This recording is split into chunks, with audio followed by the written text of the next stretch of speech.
नमस्कार दोस्तों। आज हम जिस विषय पर बात करेंगे वो हिंदी के विद्यार्थियों के लिए तो अति महत्वपूर्ण है ही, इसके अलावा अन्य विद्यार्थियों के लिए भी वो महत्वपूर्ण विषय है। विषय है हिंदी भाषा का उद्भव और विकास। वर्तमान में जो हम हिंदी बोलते हैं वो कैसे विकसित हुई, वो उसका स्वरूप क्या था, कैसे संस्कृत से आई, फिर पाली, प्राकृत, ऐसे ऐसे वर्तमान हिंदी विकसित होती है। तो हिंदी भाषा के उद्भव और विकास को जानने से पहले हमें विश्व की भाषाओं के वर्गीकरण किए हुए परिवारों को जानना होगा। तो भारत में मुख्यतः दो परिवारों की भाषाएं बोली जाती हैं। भारत में मुख्यतः दो परिवारों की भाषाएं बोली जाती हैं, भारोपीय परिवार की भाषाएं और द्रविड़ परिवार की भाषाएं। भारोपीय परिवार और दूसरा है द्रविड़ परिवार।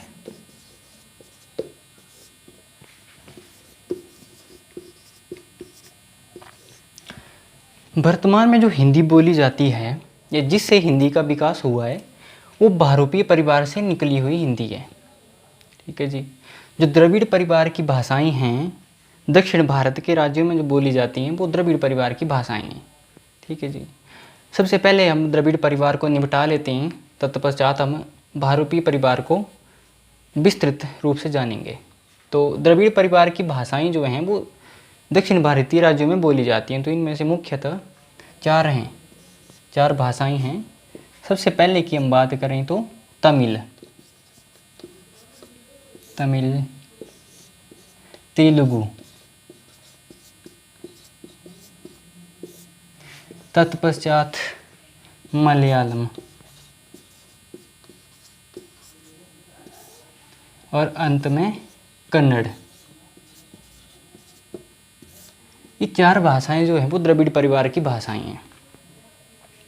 अब हमने द्रविड़ परिवार को अच्छे से जान लिया है तो हम द्रविड़ परिवार को मिटा देते हैं और भारोपीय परिवार की भाषाओं को हम अच्छे से जानते हैं, जो हिंदी का जिससे विकास हुआ है।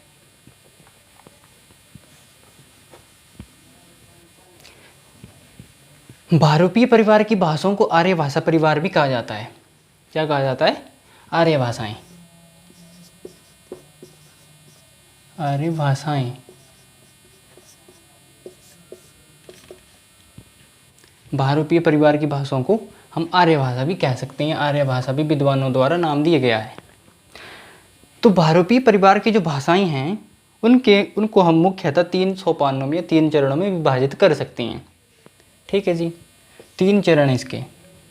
सर्वप्रथम प्राचीन भारतीय आर्य भाषाएं या प्राचीन भारतीय भारोपीय परिवार की भाषाएं। प्राचीन भारतीय आर्य भाषाएं।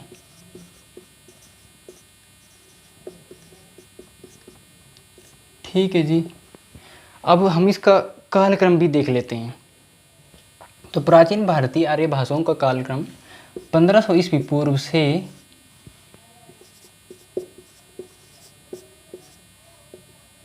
500 ईस्वी पूर्व तक माना जाता है। ठीक है जी। 500 ईस्वी पूर्व तक इनका कालक्रम माना जाता है। प्राचीन भारतीय आर्य भाषाएं, तो इनमें भी जो भाषाएं हुई उसका हम बाद में देखेंगे, परंतु 3 जो चरण हमने लिए, 3 सोपान जो लिए, उनको देखते हैं आगे। मध्यकालीन भारतीय आर्य भाषाएं। मध्यकालीन भारतीय आर्य भाषाएं। ठीक है जी। मध्यकालीन भारतीय आर्य भाषाओं का जो कालक्रम है वो है 500 ईस्वी से 500 ईस्वी पूर्व से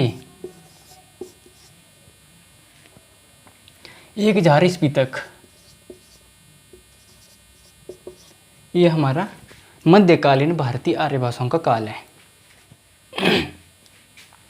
तत्पश्चात जो तीसरा सोपान है या तीसरा चरण है वो आधुनिक भारतीय आर्य भाषाओं का काल है। आधुनिक भारतीय आर्य भाषाएं।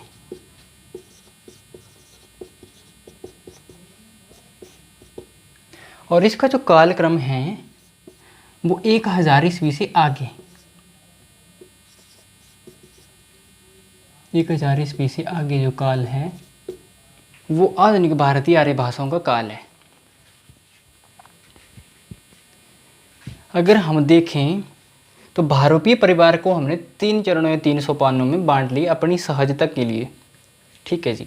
प्राचीन भारतीय आर्य भाषाएं जिनका काल है 1500 ईस्वी पूर्व से 500 ईस्वी तक, 500 ईस्वी पूर्व तक।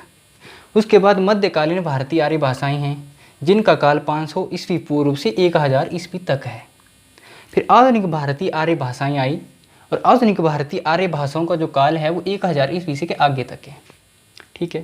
अब हम एक एक को, इन तीनों सोपानों को एक एक करके इनके अंदर जो भाषाएं थी जो विकसित हुई उनको हम बड़े अच्छे तरीके से उनका अध्ययन करते हैं। तो मैं इनको मिटा रहा हूँ सबको।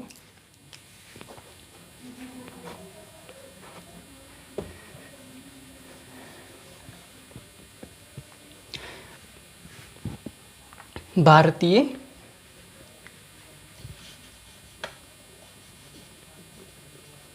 जो भारत में बोली जाती भाषाएं हैं वो मुख्यतः 2 परिवारों की भाषाएं हैं, भारोपीय परिवार और द्रविड़ परिवार।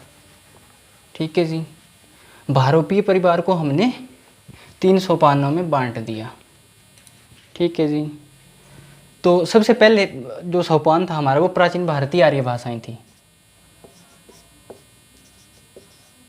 प्राचीन भारतीय आर्य भाषाएं।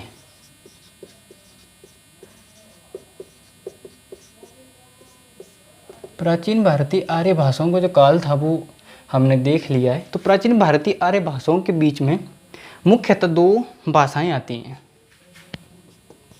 एक तो वैदिक संस्कृत, वैदिक संस्कृत। और वैदिक संस्कृत का जो काल था वो था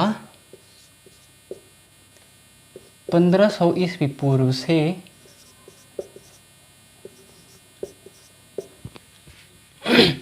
1000 ईस्वी पूर्व तक।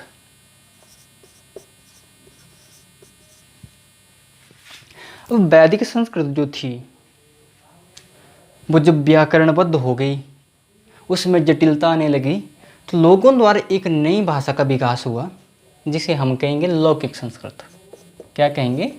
लौकिक संस्कृत, जो प्राचीन भारतीय आर्य भाषाओं के अंतर्गत आती है, लौकिक संस्कृत।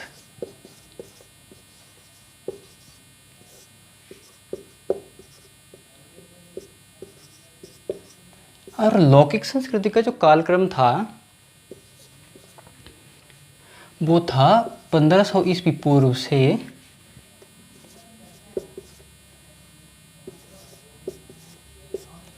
500 ईस्वी पूर्व तक, 1000 ईस्वी पूर्व से 500 ईस्वी पूर्व।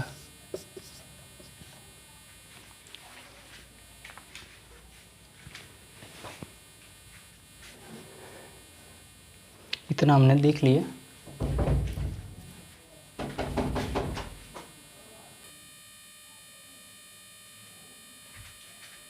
प्राचीन भारतीय आर्य भाषाओं को हमने देख लिया है।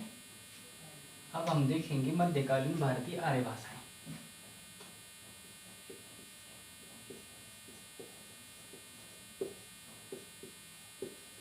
मध्यकालीन भारतीय आर्य भाषाएं।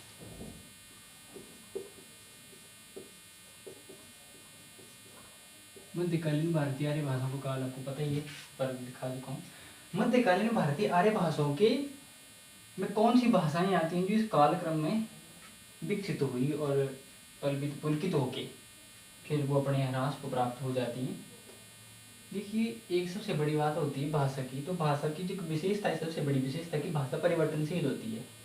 ठीक है जी। तो ये यहाँ पे भी यही विशेषता है। देखो, प्राचीन भारतीय आर्य भाषाओं में वैदिक संस्कृत आई, उसके बाद लौकिक संस्कृत आ गई। ठीक है जी। फिर उसके बाद एक मध्यकालीन भारतीय आर्य भाषाओं में हम पाली भाषा। कौन सी भाषा आई? लौकिक संस्कृत के बाद है पाली भाषा। पाली भाषा को हम प्रथम प्राकृत के नाम से भी जानते हैं। कौन से नाम से जानते हैं? प्रथम प्राकृत। और पाली भाषा का जो काल है वो है 500 ईस्वी पूर्व से 500 ईस्वी पूर्व से 1 ईस्वी तक, ये हमारा पाली भाषा का काल है। ठीक है जी। पाली भाषा जब व्याकरणबद्ध हो गई और इसमें जटिलता आने लगी तो फिर एक और भाषा का विकास होता है जिसे हम प्राकृत या शुद्ध प्राकृत के नाम से जानते हैं। प्राकृत भाषा, कौन से नाम से जानते हैं? प्राकृत भाषा, जिसको हम शुद्ध प्राकृत भी बोलते हैं या द्वितीय प्राकृत भी इसका नाम प्रचलित है। ठीक है जी। शुद्ध प्राकृत।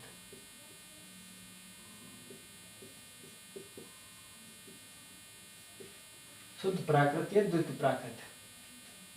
द्वितीय प्राकृत और शुद्ध प्राकृत इसका अन्य नाम है प्राकृत भाषा। अब इसका काल देखें अगर हम, तो इसका जो काल है वो 1 ईस्वी से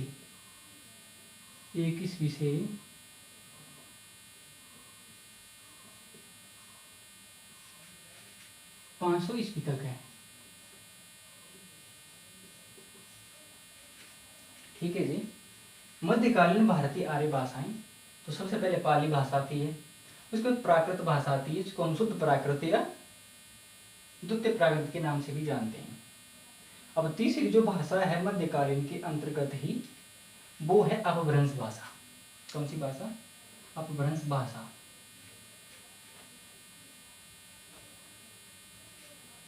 अपभ्रंश भाषा जी।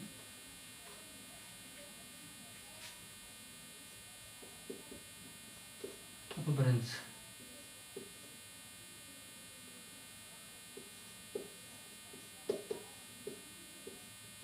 अपभ्रंश भाषा।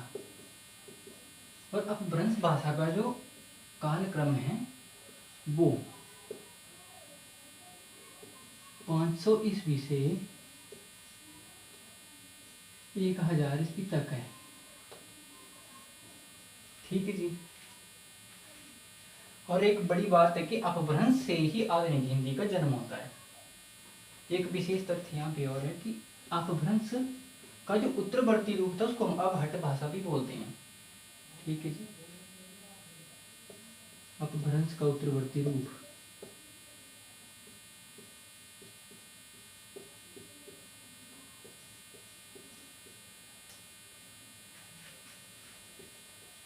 रूप क्या कहलाता है? अपभ्रंश का उत्तरवर्ती रूप अपहट। अपभ्रंश का जो उत्तरवर्ती रूप है वो अपहट कहलाता है। ठीक है जी।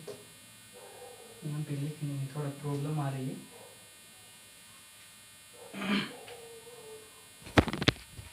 अपभ्रंश का जो उत्तरवर्ती रूप था वो कहलाया अपहट। ठीक है जी।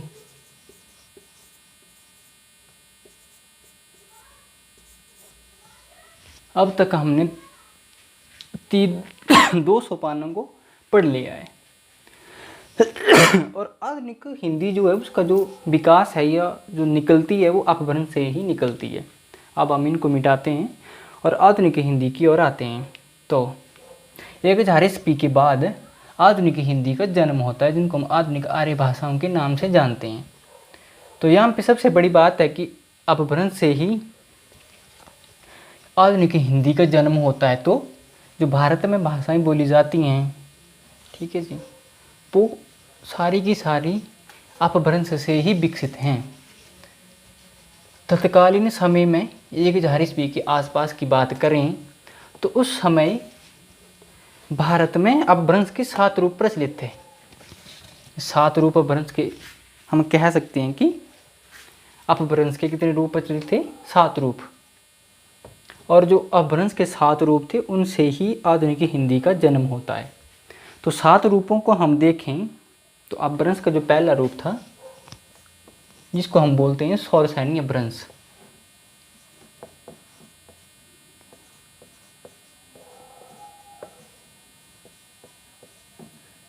सोरसेनी अपभ्रंश। और सोरसेनी अपभ्रंश जो भाषाएं निकली वो मुख्यतः 3 भाषाएं थी या 3 उपभाषाएं थी, कम 3 उपभाषाएं बोल सकते हैं। 3 उपभाषाओं में सबसे पहले पश्चिमी हिंदी,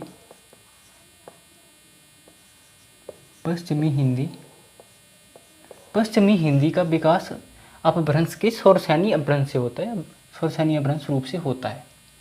उसके बाद की बात करें तो राजस्थानी अपभ्रंश,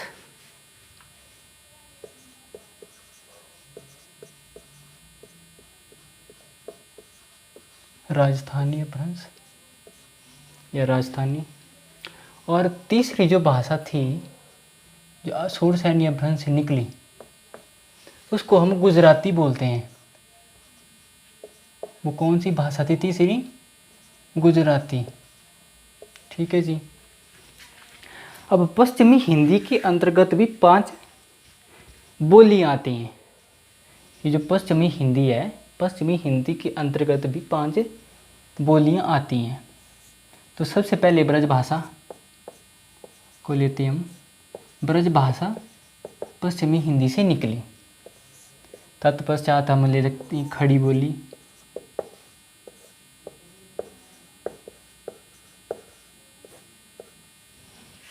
तत्पश्चात हम ले सकते हैं हरियाणवी,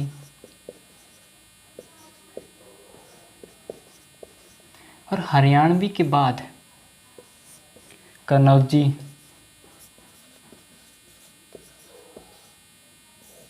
और 5वीं जो अंतिम है पश्चिमी हिंदी के अंतर्गत वो बुंदेली है। कौन सी भाषा है वो? बुंदेली।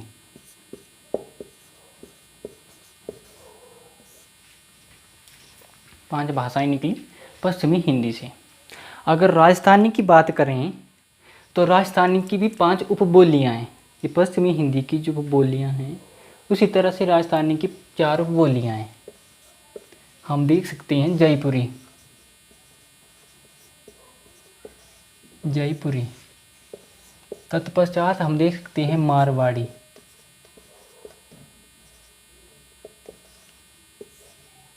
तीसरी जो बोली है वो है मालवी, और चौथी जो बोली है वो है मेवाती, मेवाती। सोरसेनी अपभ्रंश जो अपभ्रंश से हिंदी का विकास होता है। ठीक है जी। तो अपभ्रंश के तत्कालीन समय में 1000 ईस्वी के आसपास 7 रूप प्रचलित थे। सबसे पहला जो रूप है वो सोरसेनी अपभ्रंश का है। सोरसेनी अपभ्रंश से 3 बोलियों का या 3 उपभाषाओं का विकास होता है, पश्चिमी हिंदी, राजस्थानी हिंदी और गुजराती हिंदी का। ठीक है जी। अब हम देखते हैं ये जो पश्चिमी हिंदी है इनकी भी उपबोलियाँ हैं, राजस्थानी की भी उपबोलियाँ हैं। तो पश्चिमी हिंदी से विकसित होती है ब्रज भाषा, खड़ी बोली, हरियाणवी, कन्नौजी और बुंदेली। राजस्थानी हिंदी से भी 4 उपबोलियाँ हैं या 4 उपबोलियाँ उनकी जयपुरी, मारवाड़ी, मेवाती और मालवी। ठीक है जी। और गुजराती हिंदी में नहीं आती है।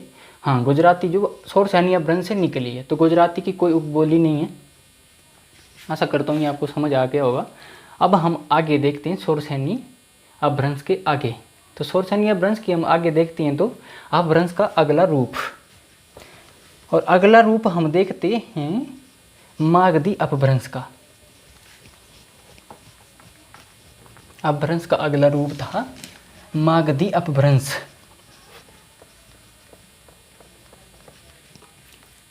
समय भी बहुत ज़्यादा हो रहा है। जो दूसरा रूप था इसका वो हुआ मागधी अपभ्रंश।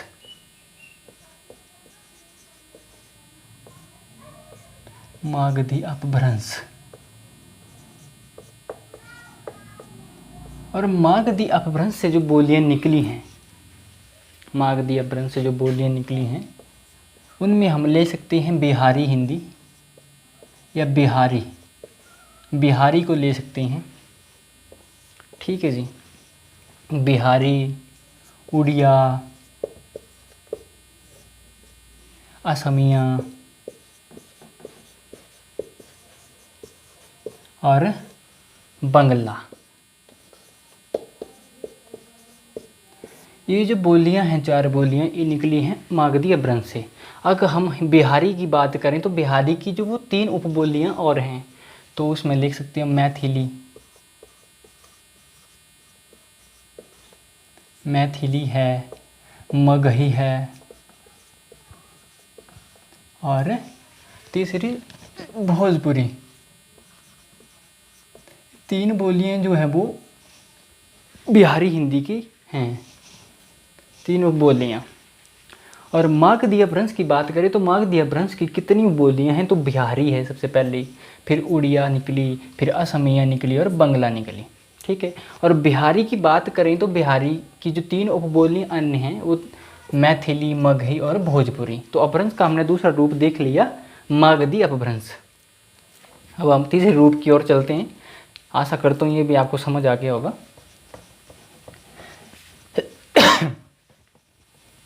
मागधी अपभ्रंश के बाद हम देखते हैं अर्धमागधी अपभ्रंश, जिसको हम बोलते हैं पूर्वी हिंदी। क्या बोलते हैं उसको हम? पूर्वी हिंदी। अब लेते हैं हम अपभ्रंश का जो तीसरा रूप है, जिनसे हमारी आधुनिक हिंदी जो है वो विकसित हुई है, आधुनिक हिंदी भाषाएं, बोलियां विकसित हुई हैं। अर्धमागधी अपभ्रंश।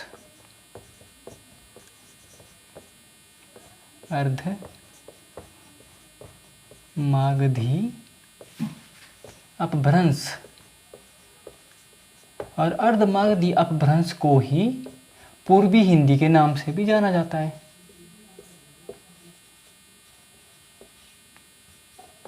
ठीक है जी। और अर्धमागधी अपभ्रंश से जो बोलियां निकली हैं वो निकली हैं अवधी, और ये प्रश्न आते हैं एग्जाम में कि कौन सी बोली किस अपभ्रंश के कौन से रूप से निकली हैं, तो इनका वर्गीकरण बहुत ज़रूरी हो जाता है हमें समझने के लिए। अवधी, बघेली, जो दूसरी बोली थी वो निकली थी वघेली, और जो तीसरी बोली थी वो छत्तीसगढ़ी थी।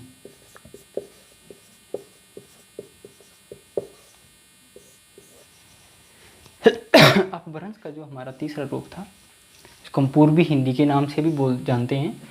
अवधी, बघेली और छत्तीसगढ़ी, ये 3 बोलियां निकलती है। इसको याद करने का एक ट्रिक भी है, मेरे हिसाब से ट्रिक से याद नहीं करना चाहिए क्योंकि ये अल्पकालिक होता है, परंतु फिर भी मैं अगर आपको बता दूं तो ए, वी और सी, ABC, अवधी, बघेली, छत्तीसगढ़ी।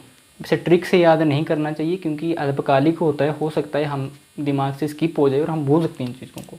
तो बाकी आपकी मर्ज़ी। तो मेरे को लगता है कि आपको ये समझ आ गया होगा, आशा भी करता हूँ मैं। अब हम चौथे रूप की ओर चलते हैं। जो अपभ्रंश का चौथा रूप था उसकी ओर हम चलते हैं। समय हमारे पास बहुत कम है, बहुत ज़्यादा हो गया है। अगर चौथा रूप को हम देखें तो चौथे रूप था अपभ्रंश का महाराष्ट्रीय अपभ्रंश। महाराष्ट्रीय अपभ्रंश। और महाराष्ट्रीय अपभ्रंश से जो भाषाएं विकसित हुई वो सिर्फ 2 थी। एक को हम ले तो मराठी भाषा का जो विकास है वो महाराष्ट्रीय अपभ्रंश से हुआ है, और दूसरी कोंकणी।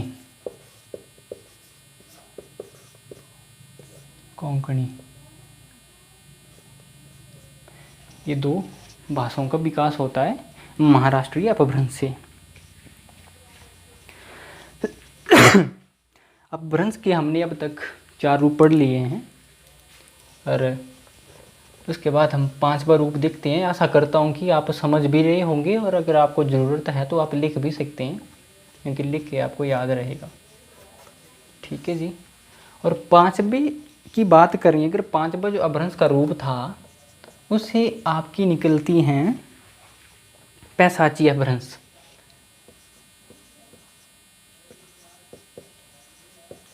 और पैशाची अपभ्रंश से जो भाषाएं निकली, पैशाची अपभ्रंश से जो भाषाएं निकलती हैं वो दो भाषाएं पैसाची अपभ्रंश से निकली हैं, पंजाबी और लहंदा। पंजाबी भाषा का जो विकास है वो पैसाची अपभ्रंश से होता है, और एक लहंदा।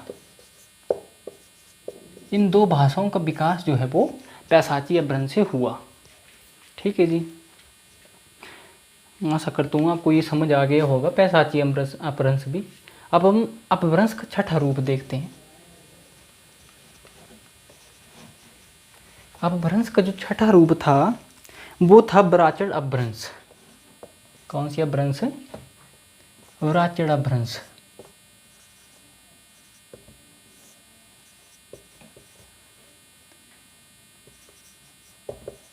और ब्राचड़ अपभ्रंश से एक बोली का विकास होता है, सिंधी बोली का। सिंधी बोली का विकास होता है ब्राचड़ अपभ्रंश से। लिख लीजिएगा आप, क्योंकि ये आपको बहुत समय तक याद भी रखनी है और आपको ये याद भी होनी चाहिए, क्योंकि परीक्षा में पूछी जाती हैं कि कौन सी भाषा या कौन सी बोली कौन से अपभ्रंश के कौन से रूप से विकसित हुई या निकली है। अब सातवां जो अंतिम रूप था वो था खस अपभ्रंश।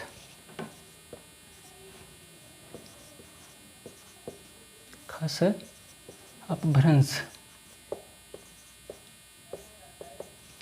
और खस अपभ्रंश से जो बोलियां निकलती हैं वो पहाड़ी हिंदी निकलती है। ठीक है जी, पहाड़ी हिंदी। पहाड़ी हिंदी खस अपभ्रंश से निकली बोलियां पहाड़ी हिंदी। ठीक है जी, और पहाड़ी हिंदियों को भी हम 3 चरणों में या 3 सोपानों में बांट सकते हैं।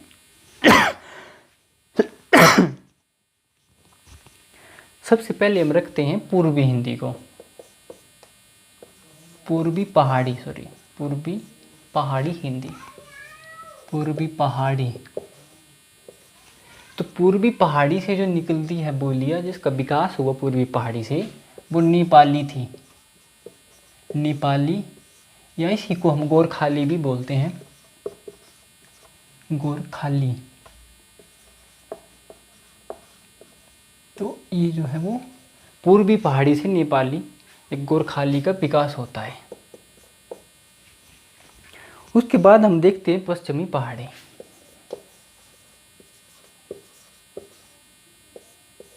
पश्चिमी पहाड़ी।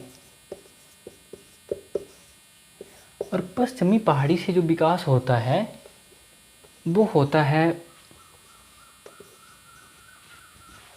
पश्चिमी पहाड़ी के अंतर्गत जो हिमाचल प्रदेश की जितनी सारी बोलियां हैं, जम्मू कश्मीर की बोलियां, भद्रवाही, चंबयाली, सिरमौरी, मंडियाली, इनका विकास जो वो पश्चिमी हिंदी से होता है, हिमाचल की बोलियां हैं।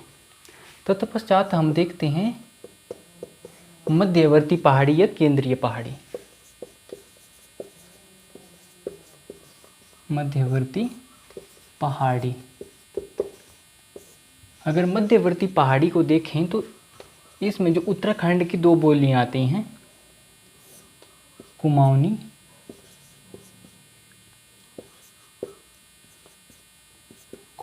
और एक दूसरी बोली आती है उत्तराखंड की गढ़वाली। कुमाऊनी और गढ़वाली का जो विकास है वो मध्यवर्ती पहाड़ी है। इसी को हम केंद्रीय पहाड़ी के नाम से भी जानते हैं।